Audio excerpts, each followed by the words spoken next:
Hi friends, welcome back to our channel. எல்லோரும் எப்படி இருக்கீங்க? கண்டிப்பாக நல்லா இருப்பீங்க நம்புகிறேன். இன்றைக்கி நம்ம சேனலில் எல்லாருக்குமே ரொம்ப யூஸ்ஃபுல்லாக இருக்கக்கூடிய டிப்ஸ் தான் ஷேர் பண்ணியிருக்கேன். உங்கள் வீட்டில் கரப்பான்பூச்சி, பல்லி, எலி தொல்லை அதிகமாக இருக்குன்னா கண்டிப்பாக இந்த வீடியோவை பாருங்கள், ரொம்ப யூஸ்ஃபுல்லாக இருக்கும். அதுக்கு முன்னாடி நீங்கள் இப்போ தான் நம்ம சேனல் ஃபஸ்ட் டைம் பார்க்குறீங்கன்னா இப்போவே சப்ஸ்கிரைப் பண்ணிக்கோங்க, கூட இருக்க பெல் சிம்பிளை கிளிக் பண்ணிக்கோங்க. இப்போ வாங்க வீடியோக்குள்ளே போடலாம்.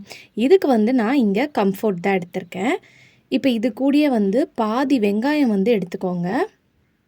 இந்த வெங்காயத்தை இந்த மாதிரி குட்டி குட்டி பீஸாக ஒரு பாத்திரத்தில் கட் பண்ணி போட்டுக்கோங்க. இது கூடயே கருவேப்பிலை இருக்கும் இல்லையா, அதையும் நீங்கள் சேர்த்துக்கோங்க. ஒரு 10 கருவேப்பிலை இலை சேர்த்துக்கோங்க. 1 கிளாஸ் அளவுக்கு தண்ணி சேர்த்துக்கோங்க. சேர்த்துட்டு இதை நம்ம கேஸ் ஸ்டவ்வில் வச்சு நல்லா பாயில் பண்ண விடலாம். அந்த தண்ணியோட கலர் பார்த்திங்கன்னா உங்களுக்கு சேஞ்ச் ஆகும். ஸோ இந்த அளவுக்கு தண்ணியோட கலர் சேஞ்ச் ஆன உடனே இதை ஆஃப் பண்ணிடுங்க. ஆஃப் பண்ணிவிட்டு இது நல்லா சூடு ஆற விடுங்க. அப்போ தான் அந்த தண்ணியோட இந்த வெங்காயம் கருவேப்பிலையில் இருக்கிற எசன்ஸ் கலந்துரும். இப்போ ஆறுனதுக்கப்புறம் ஒரு பாத்திரத்தில் நம்ம வடிகட்டி எடுத்துக்கலாம். இப்போ இதை வடிகட்டினதுக்கப்புறம் இது கூட கம்ஃபோர்ட் தான் நம்ம சேர்த்துக்க போகிறோம். ரொம்ப சேர்க்கணுன்ற அவசியம் இல்லை. ஏன்னா கம்ஃபோர்ட் பார்த்திங்கன்னா கம்ஃபோர்ட்டுன்னு கிடையாது, அந்த வாசனை கொடுக்கக்கூடிய எந்த ஒரு பொருளாக இருந்தாலும் நீங்கள் சேர்த்துக்கலாம். சாஃப்ட் டச் அந்த மாதிரி. இப்போ கொஞ்சமாக இதை ஒரு 2 ஸ்பூன் இல்லை 1 ஸ்பூன் அளவுக்கு சேர்த்துக்கோங்க. சேர்த்துட்டு இதை நல்லா மிக்ஸ் பண்ணுங்கள். அந்த வெங்காயம் கருவேப்பிலையும் தண்ணியில் போட்டு கொதிக்க வைக்கும் போதே பார்த்திங்கன்னா ஒரு நல்ல ஒரு வாசனை வரும். வெங்காய வாசனைக்கு பார்த்திங்கன்னா கரப்பான்பூச்சி வரவே வராது, பல்லி, எறும்பு எதுவுமே பார்த்திங்கன்னா வராது. இது கூட நம்ம கருவேப்பிலை சேர்த்துருக்கோம், கம்ஃபோர்ட் சேர்த்துருக்கனால கிச்சனில் பார்த்திங்கன்னா நல்ல ஒரு ஸ்மெல் இருந்துக்கிட்டே இருக்கும். நீங்கள் ரொம்ப நாளாக எவ்வளோ மெடிசன் ட்ரை பண்ணிவிட்டு எதுவுமே ஒர்க் ஆகலைன்னா கண்டிப்பாக இந்த டிப்பை ஒரு வாட்டி ட்ரை பண்ணி பாருங்கள். இப்போ இதை நம்ம ஸ்ப்ரே பாட்டிலில் ட்ரான்ஸ்ஃபர் பண்ணதுக்கப்புறம் கிச்சனில் நார்மலாக நீங்கள் க்ளீன் பண்ணதுக்கப்புறமா இந்த ஸ்ப்ரேயை கவுண்டர் டாப்பில் இந்த மாதிரி கேஸ் ஸ்டவ்வை சுற்றி கவுண்டர் டாப் பேக் சைடில் இந்த மாதிரி ஸ்ப்ரே பண்ணிவிட்டு அப்படியே விட்டுருங்க. இல்லைனா ஒரு துணியை வச்சு தொடச்சி விடுங்க. கண்டிப்பாக உங்களுக்கு கரப்பான்பூச்சி பல்லிலாம் வரவே வராது. அதே மாதிரி இந்த மாதிரி வாஷிங் மிஷின் இருக்குன்னா அதுக்கு கீழே அதுக்கு பேக் சைட்லலாம் கூட பல்லிலாம் இருக்கும். ஸோ அந்த துணியை சுற்றி நீங்கள் வாஷிங் மிஷினை சுற்றி இந்த மாதிரி கவர் போட்டு வச்சுருந்தீங்கன்னா அடிச்சு விடுங்க. கேஸ் சிலிண்டர் இருந்துச்சுன்னா அதை சுற்றியும் அடிச்சு விடுங்க. ட்ரை பண்ணி பாருங்கள். அடுத்தது எலி வராமல் இருக்கிறதுக்கு இந்த டிப்பை ட்ரை பண்ணிக்கோங்க. அதுக்கு ஒரு பாத்திரத்தில் கோதுமை மாவு எடுத்திருக்கேன்.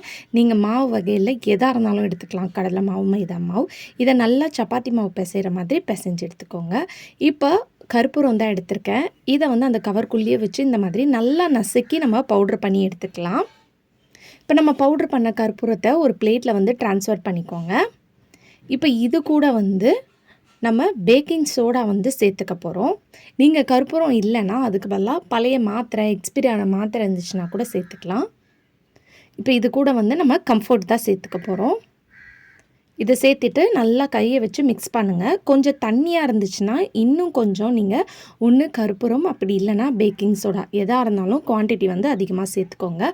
இப்போ கொஞ்சம் தண்ணியாக இருக்கிறனால நான் பேக்கிங் சோடா சேர்த்துக்கிறேன். அப்போ நம்மளுக்கு ஒரு திக்கான ஃபார்ம் பார்த்திங்கன்னா கிடைக்கும். இது பார்த்திங்கன்னா கண்டிப்பாக ரொம்ப எஃபெக்டிவாக ஒர்க் ஆகும். இந்த டிப்பை ட்ரை பண்ணி பாருங்கள்.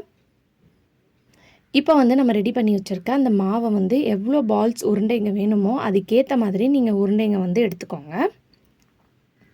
இப்போ இதை இந்த மாதிரி நல்லா அகலம் பண்ணிவிட்டு நம்ம ரெடி பண்ணி வச்சுருக்கோம் இல்லையா, அந்த மிக்சர் இதுக்குள்ளே வச்சுட்டு இதை நம்ம கவர் பண்ணிடலாம்.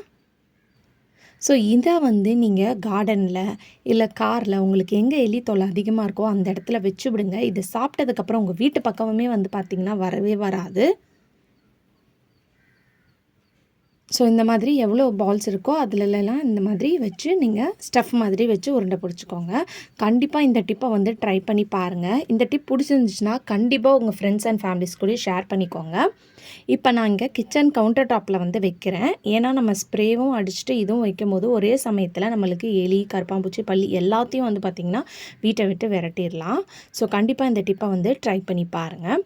ஓகே ஃப்ரெண்ட்ஸ், இன்றைக்கி வீடியோவில் நான் ஷேர் பண்ணி இந்த டிப் கண்டிப்பாக உங்களுக்கு யூஸ்ஃபுல்லாக இருக்கும்னு நினைக்கிறேன். அப்படி யூஸ்ஃபுல்லாக இருந்துச்சுன்னா மறக்காமல் நம்ம சேனலை லைக் பண்ணுங்கள், ஷேர் பண்ணுங்கள், கமெண்ட் பண்ணுங்கள், சப்ஸ்கிரைப் பண்ணிக்கோங்க. தேங்க்யூ ஃபார் வாட்சிங்.